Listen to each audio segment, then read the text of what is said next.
Let me start by sharing to you my experience in sharpening my pencil.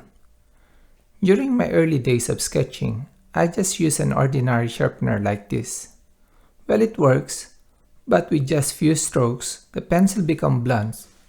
And you know when you are enjoying and already in the zone, you don't want to stop, so I just make the best out of it using a blunt pencil. Well, as you predicted, the outcome is burnished sketch. Burnish? What is burnish? If we will magnify the paper on its side, it may look like this. You will see peaks and valleys. The rougher the paper, the more peaks and valleys.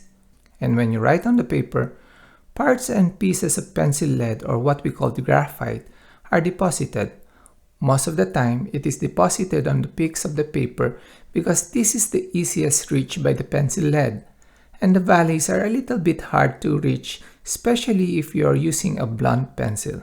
So to make it darker, what I do before is to put more pressure, but the result is devastating. Because of the pressure applied, the peaks and the valleys are flattened, and if the valleys did not receive any graphite, the shading looks lighter, and most of the time I will notice tiny white spots on my shading, so I apply more graphite and more pressure, and because of this action, rather than making the shade darker, the shading becomes shiny. This is what we call burnish or polish. So I realized that I need a sharp pencil and tons of patience in shading. So I tried this kind of sharpener. It's a little bit better because the result is sharper compared to the first one. But still, I put more pressure. Finally, I sharpen my pencil with a sharp box cutter. Kids, do not do this without supervision from an adult. Or better yet, let the adults sharpen your pencils.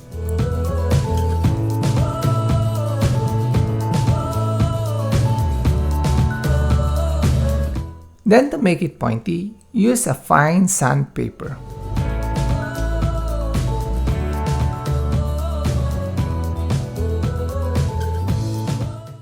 With this kind of pencil, I have complied with the requirements. It should be sharp, check. Use less pressure, check. Because if I would add a stronger pressure, the pencil lead will break. Plus, I can cover more area to shade if I will slant the pencil. You only need a light pressure when you're using your pencil in sketching. And to make the shade darker, the same light pressure is applied, but in layers. Remember, practice makes it permanent. And the more you practice, the more it becomes a permanent part of you. Subscribe, like, and comment. Till next time.